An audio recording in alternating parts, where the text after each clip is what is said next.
کتاب میں دکھا دے کہ فقہ جعفریہ کے مطابق سیدہ فاطمہ کا حق یہ بنتا ہے، تو بھئی حدود و جغرافیہ تو بتا دے، 11 گنا آج بھی باغ دینے کو میں تیار ہوں، مجھے مکان بیچنا پڑے تب بھی، بچے گروی رکھنے پڑے تب بھی،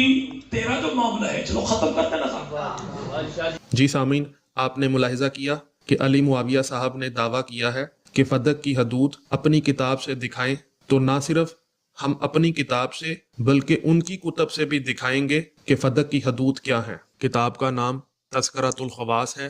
جس کو غیر شیعہ حضرات کے ہاں علامہ کا درجہ رکھنے والے سبط ابن جوزی نے لکھا ہے، اور اس کا ترجمہ مولوی صفدر حسین نجفی نے کیا ہے، اور یہ علی پبلیکیشنز لاہور سے چھپی ہے۔ صفحے کا نمبر 382 ہے۔ اس میں لکھا ہے کہ زمخشری ایک غیر شیعہ مصنف تھا، اس نے اپنی کتاب ربیع الابرار